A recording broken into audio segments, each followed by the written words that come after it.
오늘도 주일 예배에 자리에 나오신 여러분들을 주님의 이름으로 환영하고 축복합니다. 또한 영상을 통해서 전국과 또 전 세계에서 말씀을 들으신 분들에게도 주 예수의 은혜와 평강이 넘치기를 주님의 이름으로 축복합니다. 말씀을 전하기 전에 광고 하나 하고 말씀을 나누겠습니다. 지난주 금요 기도에 성도들과 함께 시편 말씀을 나누면서 하나님은 선하신 분이시다.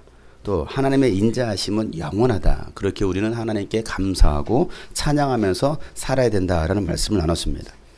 우리가 찬양할 이유는 죄인인 우리를 하나님께서 구원해 주셨기 때문에 그렇습니다. 또 동서남북에서 우리를 부르시고 그 대적의 손에서 마귀의 손에서 우리를 구원해 주셨기 때문에 우리가 감사해야 될 이유가 있고 또 찬양해야 될 이유가 있다는 사실이죠. 인생을 방황하고 또 고난이 찾아오는 이유는 하나님의 말씀을 거역하고 하나님의 뜻을 저버렸기 때문이다라고 시편 저자는 말하고 있습니다. 그럼에도 고난 중에 하나님께 부르짖으면 하나님은 단 한마디 말씀으로 그들을 고쳐주셨다라고 성경은 또한 기록하고 있어요. 여러분의 인생 가운데 하나님의 그 단 한마디의 말씀이 필요한 분이 계십니까? 오늘 그 음성이 들려지기를 축복합니다. 하나님은 많은 말씀이 필요치 않아요. 하나님은 단 한마디의 말씀으로 우리를 고쳐주실 수 있다는 사실이죠. 그 한마디의 말씀 누구에게 들려질 거냐 이거예요. 그러면서 이 말씀을 나누고 함께 기도하다가 이런 생각이 들었습니다. 주님이 꿈꾸신 교회는 어떤 교회일까? 주님이 꿈꾸신 교회는 어떤 교회일까? 특별한 부르심과 사명을 가지고 이 땅에 세워졌다라고 저는 생각합니다. 2009년도 1월 4일에 첫 예배를 드린 지 올해로 6년 하고도 9개월째가 되었습니다. 성도들도 보면 정말 그 말씀대로 저기 약속해 주시던 그 말씀대로 동서남북에서 보내주셨어요. 물론 동서남북 또 각지에서 모이다 보니까 여러 가지 많은 불편한 점 또 어려운 점도 없지 않아 있어요. 뭐 가까운 교회라고 하면 지역 교회라고 동네 교회라고 한다면 뭐 걸어서 10분 20분 올 수 있는 거리 있지만 이 주님이 꿈꾸신 교회의 특성상 또 많은 분들이 동서남북에서 또 각 지역에서 또 각 도시에서 모이다 보니 뭐 그렇다고 또 뭐 수백 명 수천 명이 모이는 것도 아니고 몇 분 되지 않지만 뭐 대중교통으로 오면 1시간 반 걸리기도 하고 뭐 최소 1시간 이상 걸리신 분들 뭐 승용차로 몰고 와도 30분 40분 걸려서 올 수 있는 그런 교회. 많은 불편함도 있죠. 지역교회가 아닌 열방을 품고 사역을 감당하고 있기 때문에 그런 여러 가지 어떤 불편함도 있다라고 생각합니다. 그런데도 불구하고 적은 능력으로 큰 일들을 감당하고 있습니다. 하나님께 기도했어요. 하나님, 주님이 꿈꾸신 교회, 적어도 주님이 꿈꾸신 교회라고 한다고 하면 그 교회 이름처럼 정말 주님께서 꿈꾸셨던 교회가 되기를 소망합니다. 그래서 가난한 자, 포로된 자, 눈먼 자, 억눌린 자, 또 상처 많은 자들, 고아와 과부들을 보내달라고 했어요. 그랬더니 정말 그런 분들이 오셨어요. 하나님 약한 자들을 보내주십시오 했더니 정말 약한 자들이 왔습니다. 그래서 그들을 통해서 강하다라고 말하는 자들을 부끄럽게 하고 있습니다. 그렇다 보니까 이 교회가 많은 일들을 사역들을 감당해야 되고 또 많은 사역들을 해야 되는데 많은 어려움들이 없지 않아 있습니다. 지금은 이 선교를 감당해야 될 또 선교센터도 필요하고 또 찬양팀이 마음 놓고 연습할 수 있는 연습실도 필요합니다. 현재 우리가 사용하고 있는 이 예배초로는 이런 사역들을 감당하기에 많은 어려움들이 또 제한이 있어요. 그래서 기도하게 되었습니다. 하나님, 하나님의 나라를 위한 선교센터를 주시옵소서. 이게 지난 금요일 날 마음을 품고 기도하면서 우리 성도들에게 기도 요청했던 것입니다. 하나님의 나라를 위한, 장용성 목사를 위한 것이 아니라 또 우리 교인들을 위한 것이 아니라 하나님의 나라를 위한, 하나님의 나라 회복을 위한 선교센터를 주시옵소서. 이걸 놓고 같이 우리 성도들에게 기도하자고 했습니다. 그런데 이 마음이 들더라고요. 이 이야기를 좀 같이 나눴으면 좋겠다. 공개적으로 나눴으면 좋겠다. 이 말씀을 들으신 분들 가운데 사역에 동참하고 싶으신 분들은 언제든지 연락 주십시오. 이게 광고입니다. 선교센터 건물을 제공해 주실 분이나 아니면 넓은 땅, 적어도 100평 이상, 300평, 1000평, 10,000평도 좋습니다. 땅이나 물질로 동역하실 분들은 언제든지 참여해 주시길 바랍니다. 제가 제일 못하는 것 중에 하나가 사람들에게 아쉬운 소리 하는 거예요. 조금 도와달라는 거. 사실 이게 제가 제일 못하는 것 중에 하나입니다. 없으면 없는 대로 뭐 부족하면 부족한 대로 살지 뭐 하지, 제가 어디서 뭐 도와달라고. 심지어는 제 가족들에게도 말하지 않았어요. 뭐 그동안 개척하면서 많은 어려움들이 있었죠. 뭐 물질적인 어려움도 있었고 여러 가지 뭐 인간적인 관계 속에서 일어나는 많은 문제들이 있을 수 있지만 그런 것조차도 하나 가족들에게 말한 적이 없어요. 이렇게 제가 뭐 교회에서 헌금 설교도 거의 하지 않지 않습니까? 6년 10개월 됐지만 6년 10개월 동안 우리 교회에서 제가 헌금에 대한 설교를 제 기억으로는 한 번인가 두 번 정도 한 걸로 기억됩니다. 그것도 주제 시리즈 하다가 그런 주제가 나와서 한 번인가 했던 걸로 기억하고 있습니다. 그런데 제가 지금 이런 말을 하는 것은 이번만큼은 꼭 해야겠다는 그런 마음이 들어서 광고하는 겁니다.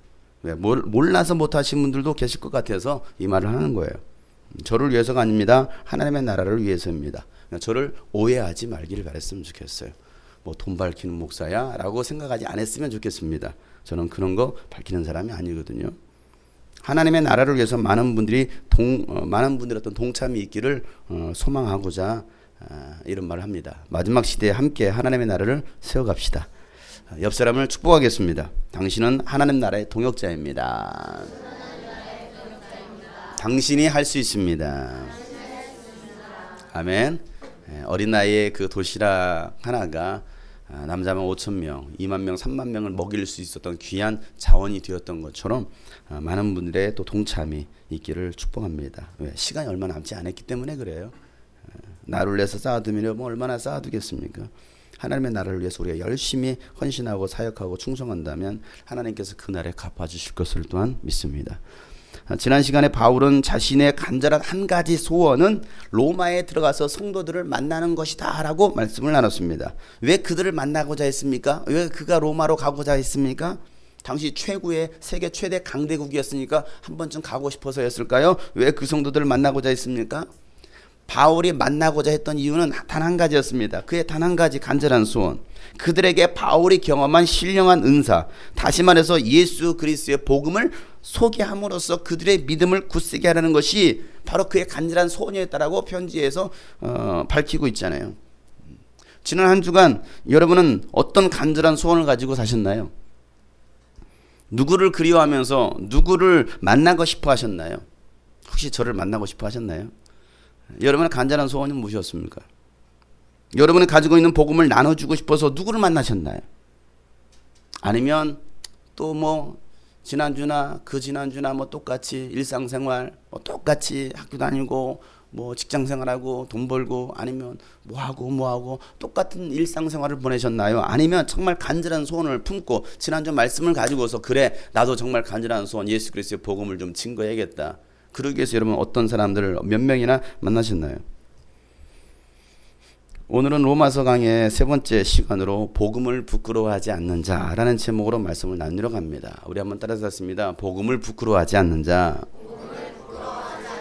복음을 부끄러워하지 않는 성도들. 여러분 오늘 읽은 이 본문 말씀은 로마서 말씀의 핵심 구절입니다. 로마서는 총 16장으로 되어 있습니다. 이 16장에 되어 있는 이 16장 중에 가장 중요한 핵심적인 로마서의 주제이자 결론의 말씀이 여러분들이 오늘 읽었던 이 16절과 17절 말씀이에요. 그러니 여러분 이 말씀이 굉장히 중요한 말씀이죠. 여러분 16절 17절 말씀 다시 한번 큰 소리로 읽어보겠습니다. 시작. 나는 복음을 부끄러워하지 않습니다. 이 복음은 유대 사람을 비롯하여 그리스 사람에게 이르기까지 모든 믿는 사람을 구원하는 하나님의 능력입니다. 하나님의 의가 복음 속에 나타납니다. 이 일은 오로지 믿음에 근거하여 일어납니다. 이것은 성경에 기록한 바 의인은 믿음으로 살 것이다 한 것과 같습니다. 아멘. 여러분 로마서의 핵심 단어 바로 복음, 구원, 의, 믿음이라는 겁니다. 근데 이 단어들이 이 구절 속에 다 나옵니다. 바울은요 이 로마서를 기록하면서 편지를 쓰면서 이걸 계속해서 반복해서 말하고 있습니다. 복음이 무엇이냐, 구원이 무엇이냐, 의가 무엇이냐, 믿음이 무엇이냐. 근데 이 네 단어가 오늘 읽었던 이 두 구절 속에 다 나와요. 그만큼 중요한 구절이죠. 간혹 가다가는 이 말씀을, 이 구절을 외우는 사람들도 있습니다. 암송 구절로 외우는 사람도 있어요. 바울은 자신의 정체성을 안 사람이라고 했죠. 자신의 부르심의 목적이 무엇인지, 사명이 무엇인지 명확하게 알았던 사람입니다. 여러분은 여러분의 정체성을 아십니까? 나의 정체성? 내가 누구인가? 내가 왜 태어났는가? 하나님 나를 왜 부르셨는가? 내가 무엇을 위해 살아가야 되는가? 여러분 아시고 여러분 사시고 계십니까? 바울은 분명하게 알았습니다. 내가 어떤 존재인가? 하나님 나를 왜 부르셨을까?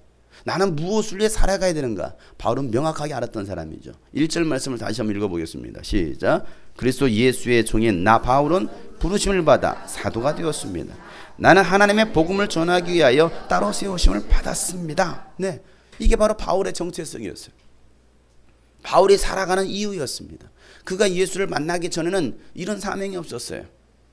어떻게 보면 성공주의, 인생에 한번 성공해보자, 세상에서 내 이름을 한번 날려보자, 그런 목적을 가지고 살았을지 모르겠습니다. 그래서 공부했을지도 모르겠고요. 그래서 또 돈을 벌었을지도 모르겠습니다.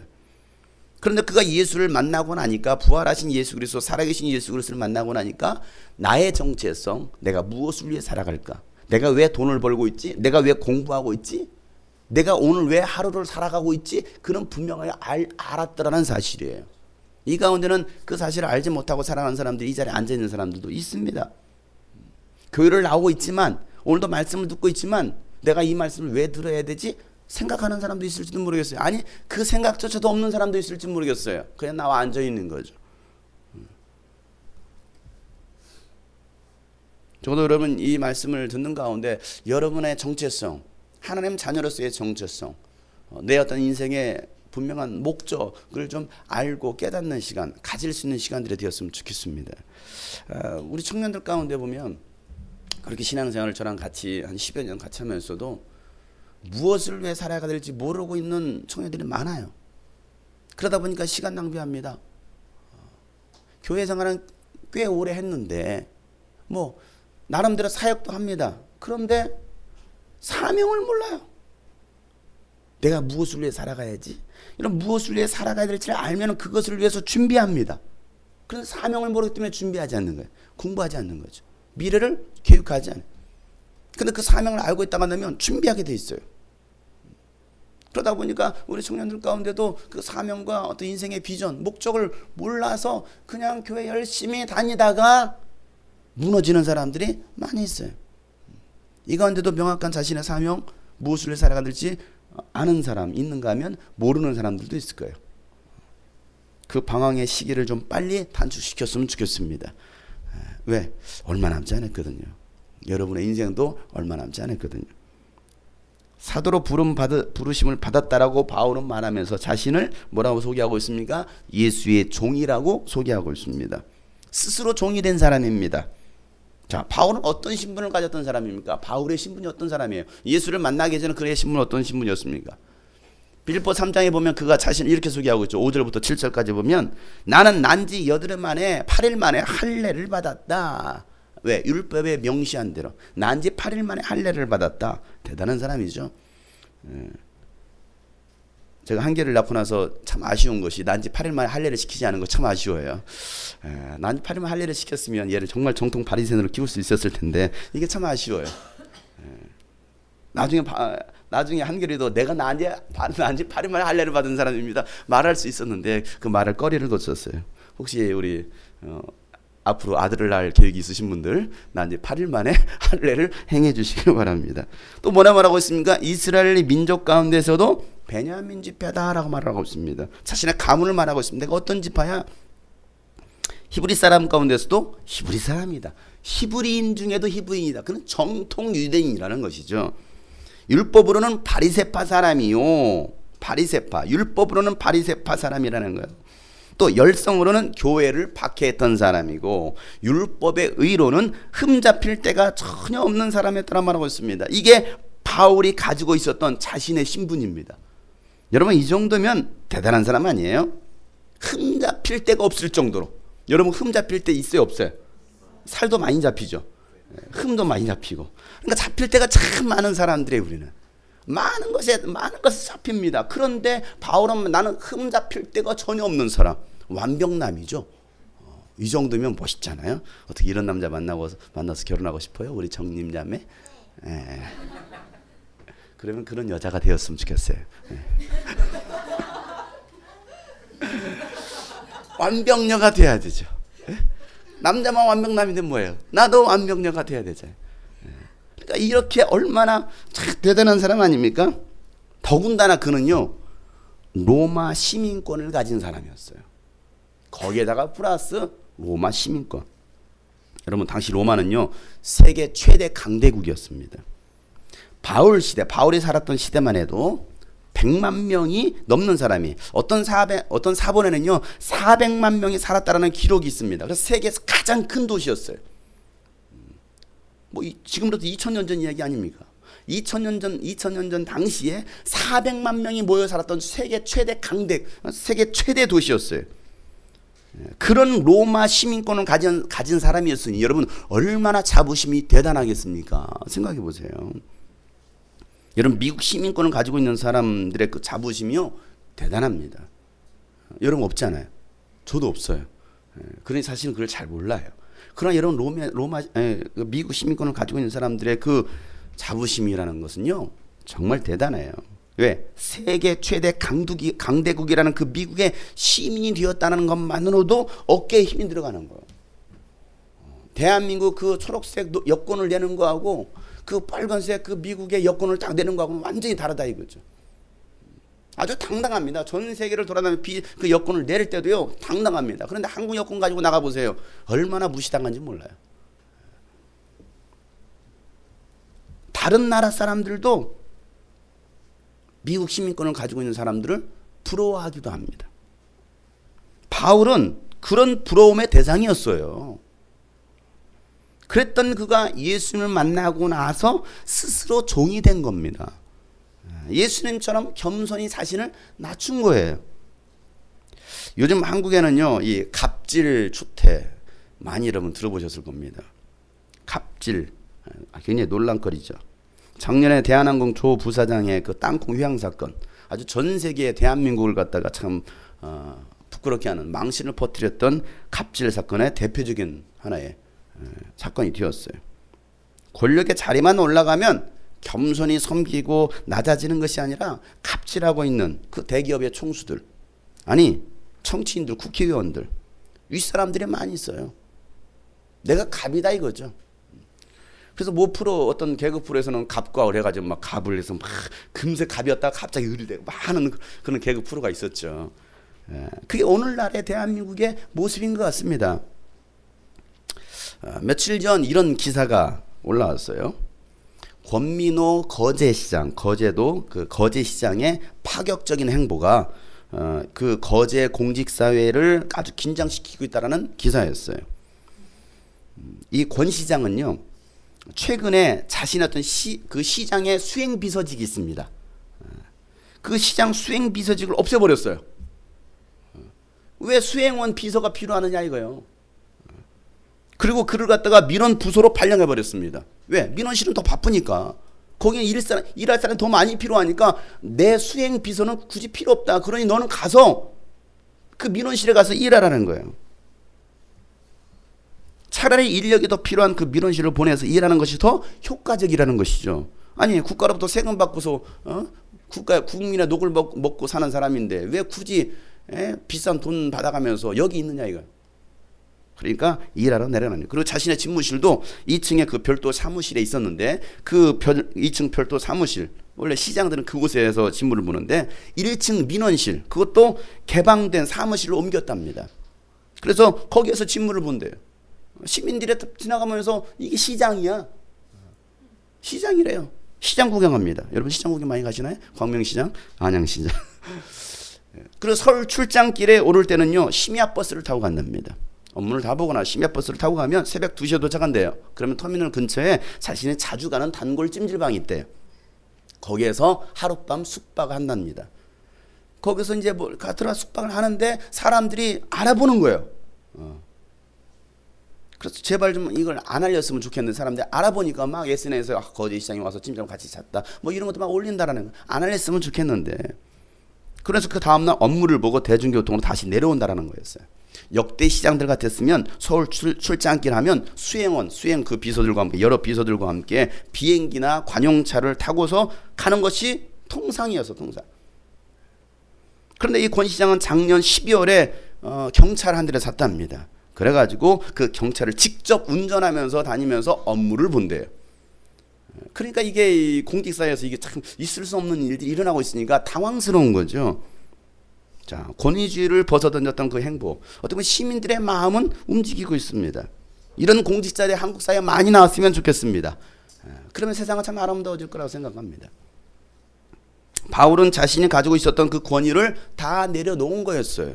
자신이 누릴 수 있는 모든 것도 그 누림을 스스로 포기하고 종이 된 사람입니다. 뭘 위해서요? 복음을 위해서, 예수를 위해서 종이 된 사람.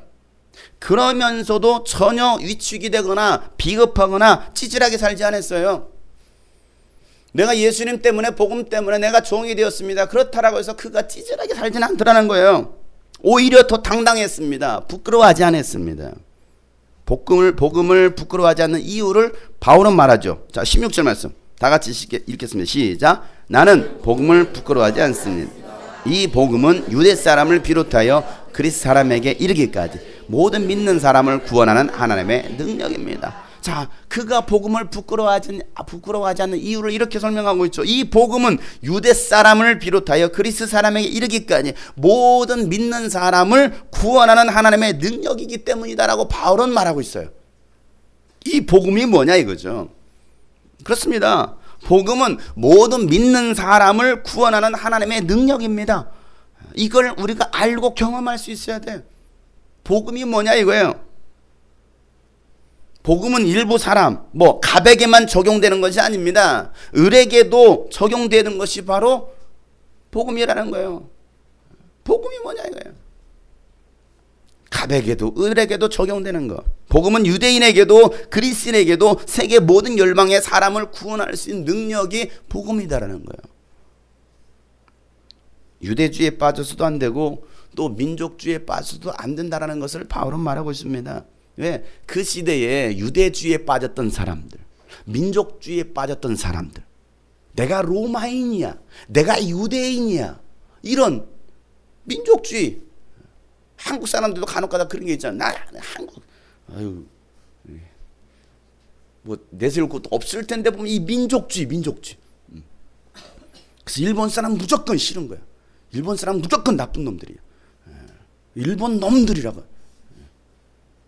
한국 놈들 아닙니까? 왜 일본에 대해서 우리가 상대할 때는 일본 놈들이라고 하느냐. 물론 정치적으로 참 나쁜 일들을 또 하고 있는 것도 없지 않아 있습니다. 그러나 그들도 뭐 할 사람이 아니라 구원받을 사람이라는 거야. 적어도 그리스도인이라고 한다고 하면 한국의 민족성보다도 그리스도인이라고 한다면 우리가 그들을 어떻게 대할 것이냐 이거예요. 우리가 그를 어떻게 바라볼 것이냐 이거죠. 복음은 모든 사람을 위한 것입니다. 복음은 가난한 사람에게도 필요하고 병든 사람에게도 필요합니다. 복음은 남자에게도 필요하고 여자에게도 필요합니다. 어린아이에게도 필요하고요. 어른들에게도 필요한 것이 바로 복음입니다. 예수 그리스도를 믿기만 하면 모든 사람을 구원할 수 있는 하나님의 능력이 이 복음 안에 있다라고 바울은 계속해서 이걸 얘기하고 있는 거예요. 간혹 복음을 이용해 먹는 사람들이 있습니다. 복음을 이용해 먹는 사람. 자신만을 위한 복음으로 착각하는 사람도 있습니다. 자신은 사랑받아야 되고 자신은 구원받아야 되고 자신은 복을 받아야 하면서도 자신이 싫어하는 사람은 이 복음의 능력 안에 들어오는 것을 원치 않습니다. 그래서 용서하지 않는 사람들. 나는 용서받아야 되는데 저 사람 용서받으면 안 돼. 나는 사랑받아야 되는데 저 사람은 사랑받으면 안 되는 거예요. 이게 참 나쁜 사람이죠. 이런 사람은 복음을 모르는 사람이에요. 그런 사람에게는 구원이 없습니다. 전 분명히 말합니다. 그런 사람은 구원이 없습니다. 왜요? 그 사람은 구원받지 못한 사람이거든요. 내가 정말 구원받았다고 한다면, 내가 용서받았다고 한다면 그 사람을 용서하지 않을 수 없는 거죠. 그 사람을 받아들이지 않을 수 없는 거예요. 그런데 저 사람 내가 용납할 수 없고 받아들일 수 없고 저 사람은 우리 교회에 올 수 없어 라고 말한다고 한다면, 난 이 사람은 말 섞기도 싫어, 그렇다고 한다면 한번 그 사람의 구원을 생각해 봐야 됩니다. 복음을 알지 못하는 것이죠. 여러분, 복음의 능력을 안다면 절대 개인주의가 될 수 없습니다. 공동체에서 떠날 수 없습니다. 복음이 날 구원했으니 그 은혜에 감사하고 찬양할 수밖에 없다라는 사실이죠. 이게 진짜 복음을 안 사람들이에요. 그런데 왜 그들은 떠날까요? 복음이 없는 거예요. 복음을 잃어버린 겁니다. 사랑하는 성도 여러분, 예수님을 하나님의 아들 구주로 믿고 구원 받으셨습니까? 정말이에요? 아멘도 다들 이제 아멘도 크게도 안 나오고, 아멘. 구원의 감격으로 살아가고 있습니까? 솔직하게 얘기하셔요. 정말 구원의 감격으로 살아가고 있느냐. 예수 그리스도의 십자가만 생각하고 예수 그리스도의 부활의 사건만 생각해도 막 감격스러워가지고, 복권만 당첨해도 막 감격스러워. 어느 분이 그래요. 막 나도 한번 헌금 많이 받아서 복권을 10장을 샀대요. 근데 1,000원짜리 몇 개가 됐대요. 감격스럽습니까? 얼마나 감격스럽습니까? 여러분, 구원에 감사하며 살아가고 계십니까? 그렇게 살고 계시다면 잘하는 거예요. 그러나 그렇게 살고 있지 않다고 한다면 다시 한번 내 신앙을 점검해 봐야 합니다. 구원은 내가 생각하는 만큼 쉽게 얻을 수 있는 것이 절대 아닙니다. 우리는 너무 구원을 쉽게 얻으려고 합니다. 그렇게 가르쳐 왔습니다. 아, 믿어, 믿기만 하면 돼. 입으로 나를 따라서 고백해봐. 고백했어요. 구원 받았나요? 영접 기도문을 줄줄줄 외웁니다. 여기 가서도 영접하고 저기 가서 영접하고 이 교회 가서 영접하고 저기 가서 영접합니다. 정말 구원 받았나요? 너무 구원이 쉬워요. 구원 받지 못했는데도 불구하고 구원 받았다라고 착각하고 다니는 기독교인들이 너무나 많다라는 거예요. 여러분, 구원은요 절대 쉽게 얻을 수 있는 것이 아닙니다. 그렇다고 여러분 노력으로 얻어진다라는 것은 아니에요. 내가 뭔가 막 힘써야 노력해야 얻을 수 있다라는 게 아닙니다. 제대로 된 믿음을 가져야 된다는 걸 말하고 있어요. 그런데 잘못된 믿음을 가지고 있으면서 마치 그 믿음이 진짜인 것처럼 구원인 것처럼 착각하고 있는 사람들이 오늘날 교회 안에 너무나 많아요. 고린도서 13장 5절 말씀이죠. 이 말씀은 여러분 정말 우리가 마음에 한번 담아둬야 될 말씀입니다. 한번 다 같이 한번 읽도록 하겠습니다. 시작. 여러분은 자기가 믿음 안에 있는지를 스스로 시험해보고 스스로 검증해 보십시오. 여러분은 예수 그리스도께서 여러분 안에 계시다는 것을 알지 못합니까? 모른다면 여러분은 실격자입니다. 오늘 바울은 뭐라고 말하고 있습니까? 내가 믿음 안에 있는지, 어디 안에 있는지요? 믿음 안에 있는지, 믿음 안에 있는지 스스로 뭐 해보라는 거예요? 시험해보라는 거예요. 테스트해보라는 겁니다. 내가 믿음 안에 있는지 시험해보라는 거예요. 스스로 검증해봐야 됩니다. 내가 이번 수능을 봐서 내가 서울대학교를 들어갈 수 있는지 없는지 검증해봐야 돼요. 검증도 안 하고 그냥 나 갈 거예요. 나 들어갈 거예요. 이게 무슨 믿음입니까? 검증해봐요. 그래서 수능 제도가 있는 거예요. 지난주부터 이제 수시 학생들은 이제 원서를 쓰기 시작했습니다. 검증하는 겁니다. 그 학교 학생으로 받아들일 것인지 말 것인지 검증하는 거예요. 학교에서 불합격 처리했습니다. 왜 나를 불합격시켰습니까? 내가 원서비를 얼마를 냈는데. 그거 뭔 상관이에요. 학교가 원하지 않는데. 당신은 우리 학교에 맞지 않습니다. 실격 처리했는데. 그렇잖아요. 예수님이 내 안에 계시지 않는 나는 뭐한 사람이냐? 나는 실격자라는 것입니다. 실격자, 불합격자라는 거예요. 불합격. 하나님 나라에 들어갈 수 없는 자라는 말입니다. 이 말은요. 내가 기업에다 원서를 넣었어요. 원서를 넣었는데 전화로 타이를 띠리띠리 탁 들으세요. 네, 홍정님 불합격 되셨습니다. 다음에 기회를 한번. 왜 나를 불합격처럼? 내가 이 나라로 해서 내가 얼마나 나 다이어트하고 살을 뺐는데. 그건 네 생각이고. 그렇잖아요.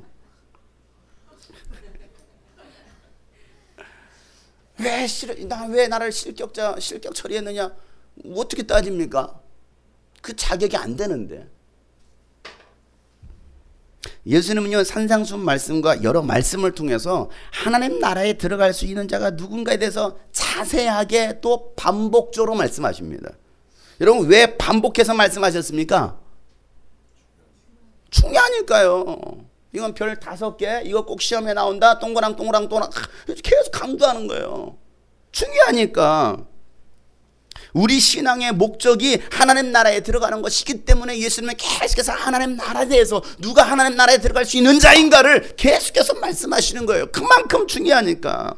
여러분, 실컷 교회 생활했는데 죽고 났더니 하나님 나라가 아니라 지옥 문 앞에 섰다고 한다면 여러분 얼마나 억울한 일입니까? 나는 천국 갈 거라고 생각했는데 그게 나의 믿음이었는데 죽고 나니까 천국 문이 아니라 지옥 문 앞에 서 있는 거예요. 하나님의 나라가 아니라 마귀의 나라에 서 있는 거예요. 그럼 얼마나 억울합니까? 누구한테 하소연하겠어요? 예수님께 따지시겠습니까? 아니면 나를 데리고 마귀에 따지시겠습니까? 그런데 그런 사람들이 많이 있을 거라고 예수님께서 말씀하시는 거예요. 이거 참 무섭잖아요. 그런 사람들이 많이 있을 거야. 몇 명 있을 거라고 말씀했으면 내가 안 속할 수도 있을 텐데 많이 있을 거야. 원서를 쓰는 사람 많이 있을 거야. 근데 들어가는 사람은 40명이야. 그래서 막 20대 1, 30대 1, 100대 1 막 이러는 거예요. 경쟁률이. 많이 있을 거야. 누가복음 13장 24절 말씀이죠. 누가복음 13장 24절 말씀. 다 같이 읽겠습니다. 시작. 너희는 좁은 문으로 들어가기를 힘쓰라. 내가 너에게 말한다. 들어가려고 해도 들어가지 못하는 사람이 많이 있을 것이다. 들어가려고 해도 들어가지 못하는 사람이 많이 있을 거라는 거예요.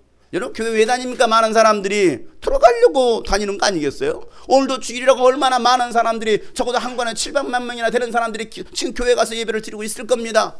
그들이 왜 가서 예배를 드리고 있을까요? 하나님 나라에 들어가고 싶어서, 천국 가고 싶어서 하지 않겠습니까?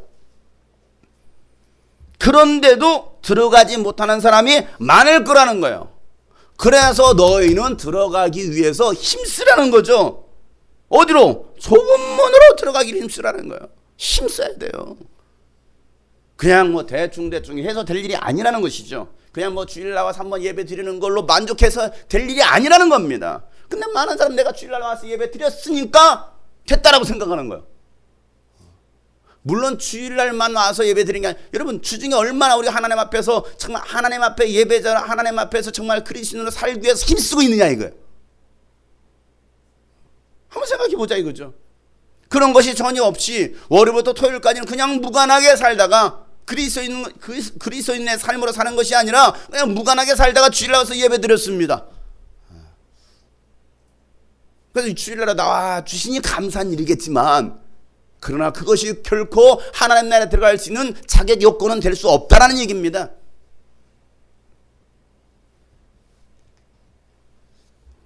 누가 하나님 나라에 들어갈 수 있겠느냐 이게. 좁은 문으로 들어가기를 힘쓰라는 거예요. 그래서 제가 여러분한테 얘기하죠. 신앙생활은 절대 쉬운 게 아닙니다. 어렵습니다. 어렵습니다. 옆에 사람 알려주세요. 신앙생활은 참 어렵습니다. 힘쓰지 않으면 절대 들어갈 수 없습니다. 힘쓰지 않으면 절대 들어갈 수 없어요. 공부도 하는데 서울대학교 들어갔다? 그럼 다 안 하죠. 그래서 우리 아이들이 안 하나? 못 들어가요. 물론 1200원만 내면 들어갈 수 있어요. 봉천동 가는 거. 서울대 입구역. 들어가면 돈만 내면. 그러나 서울대학교 학생이 되는 것은 쉽지 않아요. 내가 서울대 학생이냐, 아니면 내가 그냥 서울대학교 갔다 온 사람이냐. 저 하버드대 갔다 갔어요. 하버드대. 여러분 갔다 왔나요? 저 하버드대를 다녀온 사람입니다. 그러나 저는 하버드대생은 아니었다 이거죠. 그러나 제가 하버드대 가서 물을 마신 사람이에요. 나 하버드 물 먹었어. 여러분 그 물도 못 먹었잖아요. 그러나 제 이력에다가 뭐라고 쓰기, 저의 양력에다가 하버드 대학교 가서 물 먹고 온 사람 이렇게 쓰겠습니까? 하버드 대학생이라고 쓸 수 없죠. 이해가십니까? 힘써야 돼요. 아무나 갈 수 있는 게 아니에요. 그날에 통곡의 벽 앞에 설 사람들이 많이 있을 거라고 예수님께서 말씀하십니다. 지금 이스라엘 백성들도 통곡의 벽 앞에서 계속 벽을 치면서 울고 있습니다. 벽을 붙들고 울고 있어요. 왜? 그 땅을 차지하지 못했으니까. 기억하셔야 됩니다. 그날도, 마지막 날도 그 통곡의 벽 앞에서 서서 울 사람 많을 거예요. 왜? 들어가지 못해서. 그러니 우리는 하루를 살더라도 정신 차려서 신앙생활하지 않으면 안 되는 거예요. 언제가 마지막 인생이 될지 모르기 때문에 그래요. 정신 차려 신앙생활 하기 위해서 우리는 성령을 받고 성령 충만함으로 신앙생활 해야 된다라고 예수님께서 말씀하시는 거예요. 그래 여러분 성령 충만함을 유지하기 위해서 여러분 얼마나 몸부림쳐야 되겠습니까? 말씀과 기도와 전도와 또 삶 가운데 정말 예수 그리스도의 증인으로 살기 위해서 우리가 몸부림을 쳐야 되는데 그게 전혀 없어요. 어떻게 합니까? 우리 옆에 사람 우리 고면합시다. 우리 힘씁시다. 천국 들어가기 위해서 힘씁시다. 성령 충만을 받기 위해서 힘씁시다. 여러분 가만히 있다고 여러분 성령 충만이 가만히 오는 게 아니에요. 여러분 주일날 예배 드릴 때도 가만히 있다 남들 기도할 때 가만히 있다 여러분 성령 충만이 이 사람이 그냥 나도 떨어지겠지 오겠지 절대 아닙니다. 성령 충만은요 저절로 되는 게 아니에요. 정말 성령 충만을 받기 위해서 몸부림 치는 거예요. 그래야 성령 충만이 올까 말까 하는데 너무 멀리 가 있는데 안 그렇습니까? 여러분 그 어떤 것으로도 구원을 이룰 수 없기 때문에 내가 믿는 예수, 내가 가진 복음의 능력이 얼마나 귀한 것인지를 알고 자랑스럽게 여기는 사람들이 바로 그리스도인들이라는 거예요. 여러분은 복음을 자랑스럽게 생각하십니까? 아니면 복음을 부끄러워하십니까? 직장에서나 학교에서 그리스도인으로서 당당하십니까? 아니면 부끄러워하십니까? 나 예수 믿는 사람입니다. 나 주님이 꿈꾸신 교회 성도입니다. 여러분 자랑스럽습니까? 아니면 부끄럽습니까? 물론 일부 비정상적인 기독교인들 때문에 기독교 전체가 비난을 받고 있습니다. 그렇다고 해서 내가 기죽을 필요는 없어요. 내가 말씀대로 살고 있고 내가 예수님처럼 살아가려고 몸부림치고 있다 한다면 내가 믿는 예수님을 부끄러워할 이유가 전혀 없다 이 말이에요. 왜? 우리는 하늘의 시민권을 가지고 있기 때문에 그래요. 하늘의 시민권을 가졌어요. 미국 시민권을 가지고 있는 사람이 당당한 것처럼 하늘의 시민권을 가지고 있는 우리는 당당해야 되는 거예요. 그래서 바울은 빌립보서 3장 20절에 이렇게 말하죠. 그러나 우리의 시민권은 하늘에 있습니다. 그곳으로부터 우리는 구주로 오실 주 예수 그리스도를 기다리고 있습니다. 우리의 시민권은 하늘에 있다는 것입니다. 바울은 지금 어디에 갇혀 있습니까? 감옥에 갇혀 있습니다. 로마 시민권을 가지고 있는 채 감옥에 갇혀 있어요. 말도 안 되는 일이잖아요. 나중에 그 일이 발각이 됩니다. 그가 로마 시민권이 있다는 것 때문에 그를 때리고 가다뒀던 사람들이 막 벌벌 떨기 시작해요. 왜? 로마 시민권을 가지는 사람 함부로 할 수 없거든요. 그런데 그가 지금 감옥에 갇혀 있습니다. 그러면서 감옥 밖에 있는 성도들에게 말하기를 여러분 우리는 하늘에 속한 사람들입니다. 우리의 시민권은 하늘에 속해 있습니다라고 말하고 있는 거예요. 얼마나 당당한지 얼마나 멋있습니까? 감옥에 갇혀 있으면서도 나는 하늘에 속한 사람입니다. 나는 그리스도인입니다. 나는 예수의 사람입니다 라고 말할 수 있는 사람들 그들이 바로 그리스도인이라는 것이죠. 여러분 하늘의 시민권을 소유하지 못한 사람들이 오히려 우리를 부러워해야 됩니다. 그런데 오늘날 교회에 다니는 사람들 가운데 하늘의 시민권을 소유하지 못한 사람들을 더 부러워하는 사람들이 있더라 이거예요. 나는 하늘의 시민권을 가지고 있는데 하늘의 시민권을 가지고 있지 않은 사람들 오히려 더 부러워하는 거야. 와 좋겠다. 와 부럽다. 힙합 가수 중에 요즘 뜨는 가수 중에 도끼라는 청년이 있어요. 도끼. 굉장히 애가 참 뭐 보면 생긴 것도 착하게 생겼어요. 순하게 생겼어요. 근데 이름이 도끼야 도끼. 근데 여러분 얼마나 인기 있는지 아십니까? 젊은 세대들 가운데 이 힙합 가수로서는 아주 최고로 뜨는 가수예요. 스타입니다. 나이도 어려요. 근데요 좋은 집과 좋은 차를 가지고 있어요.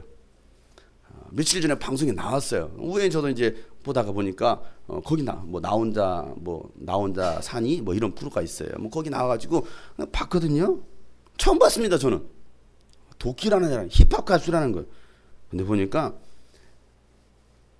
그가 살고 있는 그 집 아래 주차장에 자기 개인 승용차가 있는데 전부 다 고급 수입차였습니다. 근데 5대나 돼요. 한 대도 아니고 5대나 돼 있습니다. 그리고 하는 소리가 지금 어디 가요? 마트 가요. 뭐 살 게 있어가지고 마트 장 보러 갈 때는요 벤츠를 타고 갑니다. 이건 마트 장 보러 갈 때 타는 차입니다라고 말을 해줍니다. 왜 이 차를 이용하십니까? 이유는요 물건을 많이 실을 수 있기 때문에 그 차를 탄다는 거예요. 트렁크가 커서 그 정도는 돼야 되지 않아요? 부럽습니까? 부럽습니까? 마트 갈 때 트렁크 커서 벤츠를 타고 가는 그 사람 부럽습니까? 나는 차 한 대도 없는데 부럽습니까? 여러분, 트럭 타고 다니면 물건 엄청 많이 실을 수 있습니다. 트럭 사시면 돼요. 물건 실어. 마트 갈 때 트럭 타면 마트를 다 털어올 수도 있습니다.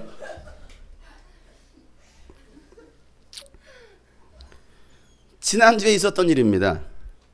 이제 한결이 퇴근 시간이 돼가지고 이제 한결 회장님을 모시러 제가 또 유치원을 갔지 않습니까?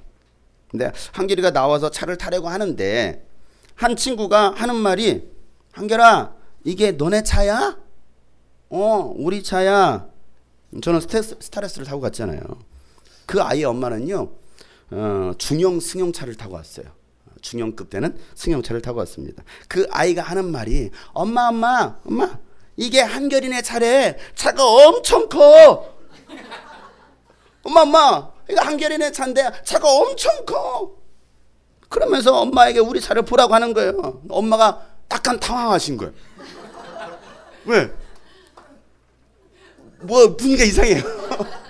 엄청 커. 엄마 봐봐, 이게 한결이네 차래. 엄청 커. 그때 우리 한결이 하는 말, 아빠 쟤 왜 저래? 그 엄마는 왜 당황하셨을까요?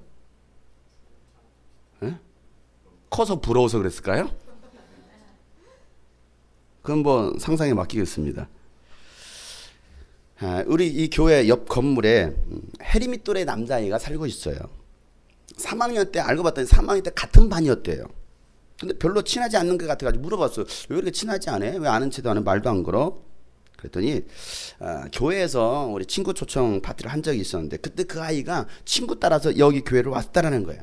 파티 마지막 시간에 제가 여기 나와가지고 아이들에게 막 인사말하면서 얘들아 뭐 말을 했습니다. 이런 말을 했어요. 그런데 그 친구가 학교 가서 하는 말이, 야, 혜림이 아빠 진짜 웃긴 사람이다. 요 얘기를 했다라는 거야. 혜림이 아빠 정말 웃긴 사람이야. 그 말을 들었던 혜림이는 기분이 나빴어요. 거기서 웃긴 사람이야를 말했다. 긍정적인 표현을 하지 않고 뭔가 혜림이가 듣기로는 약간 비웃는다는 듯이 그렇게 말하는 것이 들었던 그 혜림이가 너무나 기분이 나빴대요. 그때부터 그 아이는 말을 하지 않는다는. 배기도 싫대. 왜 그래요? 아빠를 웃기는 사람으로 우습게 봤다 이거예요. 지난주에 말씀드렸던 한결이가, 제가 목사님 아들이라고요. 그래서 저는 이 방을 쓸 수 있다고요. 써도 괜찮다고요. 그 발언 이후 혜림이가 아빠를 부끄러워하지 않는 이유. 혜림이가 아빠를 부끄러워하지 않는. 여러분, 그 말을 들었던 제 마음이 여러분 어떻게 했습니까? 기분 나빴을까요? 좋았을까요? 네? 기분 나빴을까요? 좋았을까요? 표현들은 뭐 자기 이익이 아니라고 뭐 괜히. 여러분, 예수님께서 말씀하십니다. 누가복음 9장 26절에 보면, 누구든지 나와 내 말을 부끄럽게 여기면 인자도 자기의 영광과 아버지와 거룩한 천사들의 영광에서 올 때 그 사람을 부끄럽게 여길 것이다 라고 말하고 있습니다. 예수님과 예수님이 하신 말을 부끄럽게 여기는 자는 나도 그를 부끄럽게 여길 거다라고 말하는 거예요. 여러분, 이 땅에서 예수님 부끄러워하는 자가 주님 앞에 섰을 때에 여러분 당당할 수 있을까요? 이 땅에서 사람들에게 예수님을 자랑하지 못하는 자가 주님 앞에 섰을 때 여러분 감사하면서 찬양할 수 있을까요?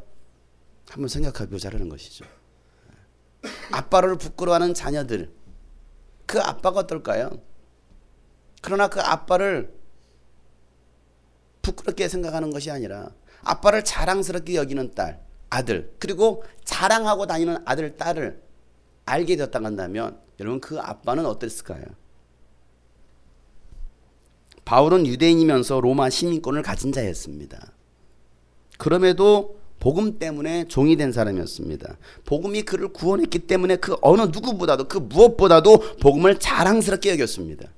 믿음이 연약했던 사람이나 육에 속한 사람들은 복음을 부끄러워하고 복음 때문에 받을 핍박과 고난을 두려워했습니다. 그래서요 피합니다. 부인하는 사람들도 있었습니다. 그래서 그 공동체를 떠나는 사람도 있었어요. 왜? 부끄러워서. 환경미화원을 두었던 그 자식이 그 새벽에 아침에 학교 가려고 하는데 환경미원 야야 저 아저씨 봐라 야 저 쓰레기 치운다 아유 냄새나 애 냄새나 야 저리 가자 했을 때 그 아들 가자 아유 그랬다 한다면 그 아버지의 마음이 어땠을까요?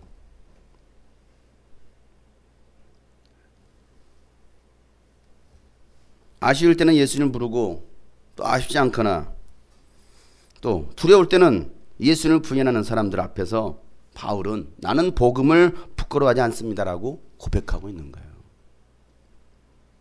여러분 어떻습니까? 여러분을 믿는 예수 그리스도, 여러분이 알고 있는 그 복음 부끄러워하십니까? 아니면 자랑스럽게 여기십니까? 사랑하는 성도 여러분, 우리는 복음의 능력으로 구원받았습니다. 그렇다고 한다면 감사하고 자랑해야 합니다. 하나님의 그 구원의 그 복음으로 우리가 구원을 받았다고 한다면 그 하나님의 능력을 우리는 찬양해야 됩니다. 모든 사람이 구원받도록 복음을 증거해야 됩니다. 그들이 복음을 부끄러워하지 않는 성도들입니다. 그런 성도들을 예수님께서도 부끄러워하지 않으실 것이다 라고 말씀하고 있는 거예요. 바울은 이 사실을 너무나 잘 알았습니다. 여러분은 복음을 부끄러워하십니까? 아니면 복음 때문에 기뻐하시고 복음 때문에 행복해 하시고 만족해 하시면서 복음을 자랑스럽게 여기십니까? 여러분 주님이 꿈꾸신 게 성도라는 거에 대해서 여러분 자랑스럽게 여기십니까? 아니면 언제 교회 나가지? 이런 생각하고 계십니까? 아니면 여러분들은 저를 만나고 저를 알게 된 것을 여러분 자랑스럽게 여기십니까? 아니면 몰라 저 사람 이러십니까? 아니 여러분 성도들 옆에 있는 성도들을 볼 때 우리 교회 성도님이에요, 우리 교회 자매님이에요, 여러분 자랑스럽게 여기십니까? 아니면 말하기도 싫어하십니까?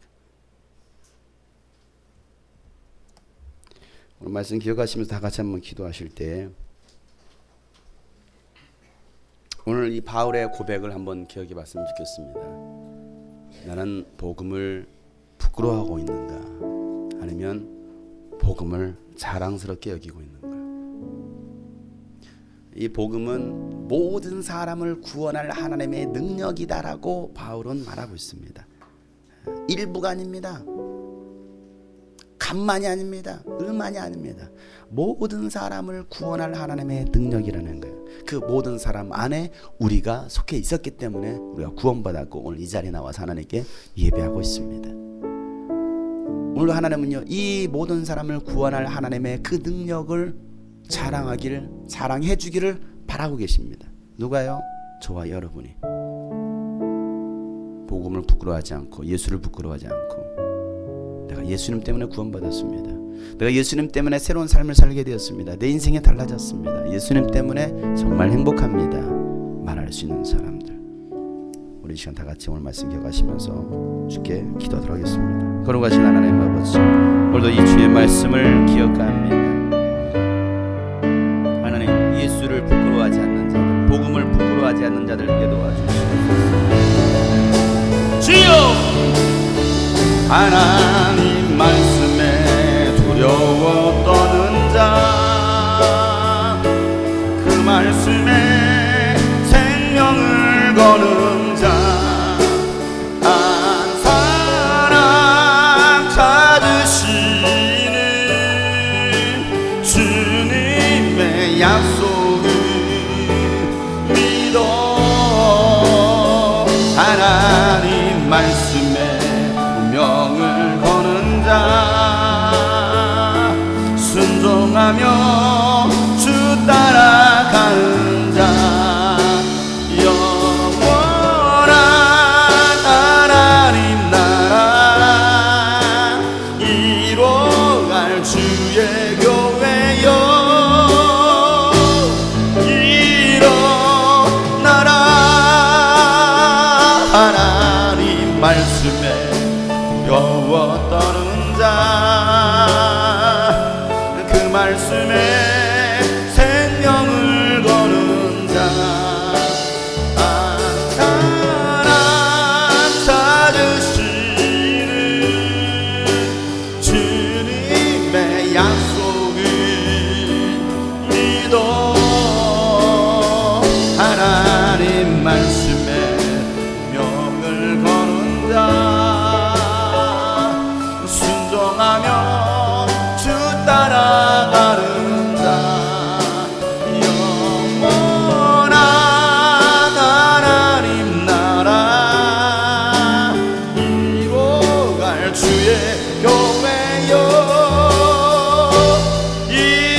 말씀 앞에서 경외함으로 주께 홀로 섭니다. 생명의 말씀 읽고 순종합니다. 생명의 말씀 읽고 순종해 주를 예배합니다. 주를 예배합니다. 다시 한번 말씀 앞에서 경외함으로, 말씀 앞에서 경외. 연약하지만 주께 홀로 섭니다. 주께 홀로 섭니다. 생명의 말씀, 생명의 말씀 읽고 순종해 주를 예배합니다. 주를 예배합니다. 기록된 말씀 힘이 있습니다.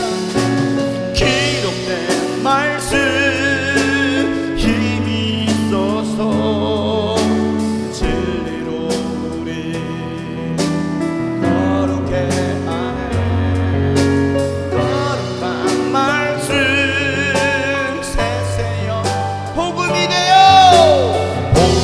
복음은 모든 사람을 구원하는 하나님의 능력입니다. 말씀 하나님, 말씀에 두려워 떠는 자, 그 말씀에 생명을 거는 자, 한 사람 찾으시는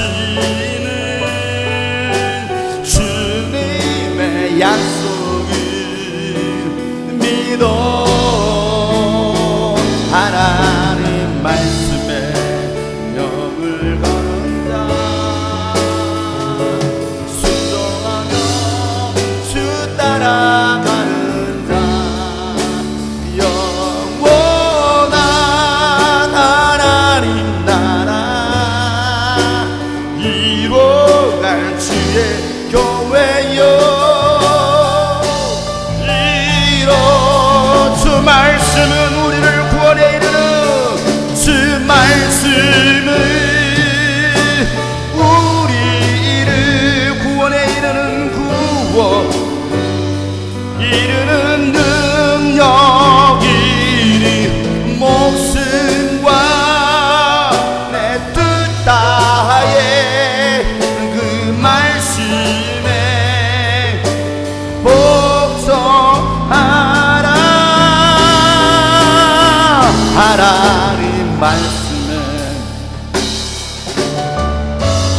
그 말씀에 생명을 거는 자, 한 사람 찾으시는 주님의 약속을 믿어.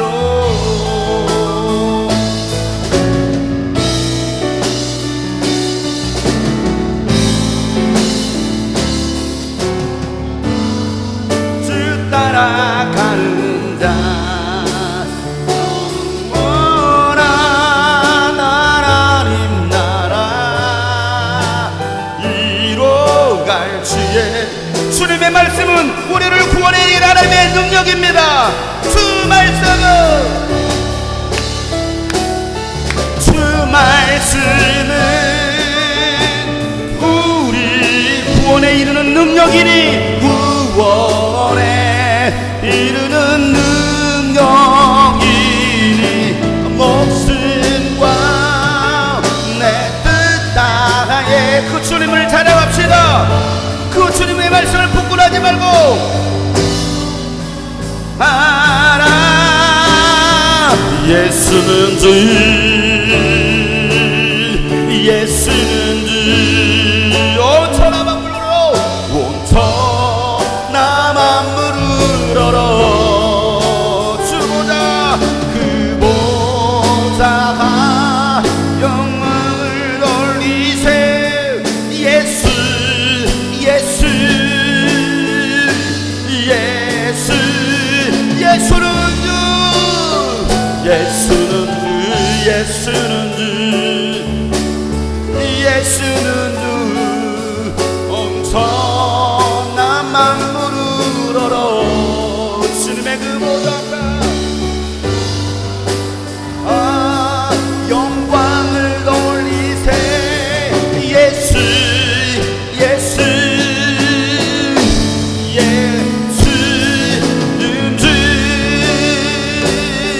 모든 이름 위에 뛰어난 이름 예수는 주 예수는 주 모든 무릎 꿇고 경배를 드리세 예수는 만 다시 한번 모든 일에 뛰어난 이름은 예수 모든 이름 위에 뛰어난 우리를 구원할 예수의 이름 예수는 주 부끄러워하지 맙시다 당당하게 자랑하며 살아갑시다 모든 무릎 꿇고 경배를 드리세 예수는 만이 예수는 주 예수는 주 예수는 주 예수는 주 온 세상 만물을 얻어 보상한 영광을 돌리세 예수 예수 예수 모든 이름에 뛰어난 이름을 우리가 주셨습니다 모든 이름 위에 뛰어나 오늘은 하늘나라를 소유한 자들입니다 바로 천국 12권을 소유한 자들이에요 당당하게 기쁨으로 찬양합니다 모든 무릎 꿇고 경배를 드리세 예수는 다시 한번 모든 이름 위에 뛰어난 이름 모든 이름 위에 뛰어난 이름 예수는 주 예수는 주 모든 무릎 꿇고 경배를 드리세 예수는 만유의 주님 예수 예수는 주 예수는 주 예수는 주 온 선한 만물을 얻어 그보다 영광을 돌 그렇습니다 예수님 때문에 감사하며 기뻐하며 찬양할 수 있어요 예수는 주 예수는 주 예수는 주 예수는 주 온 천한 만물을 얻어 그보다 영광을 돌리세 예수 예수 예 그보다 영광을 돌리세 사랑하며 삽시다 영광 돌리며 삽시다 그보다 영광을 돌리세 예수 예수 예수 예수 예수 예수 예수 예수 예수 예수 사랑합시다 예수 예수 예수는 주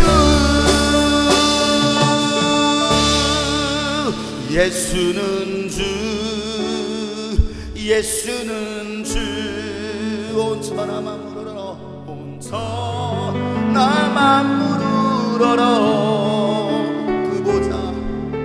모든 사람이 구원에 이르게 하는 하나님의 능력 바로 예수 그리스도의 복음입니다 우리는 그 예수 그리스도의 복음을 부끄러워하지 않는 자들 영광을 돌리는 자들 자랑하는 자들이 되어야 됩니다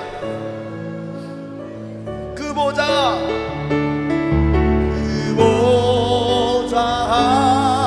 영광을 돌리세 예수 예수 예수는 주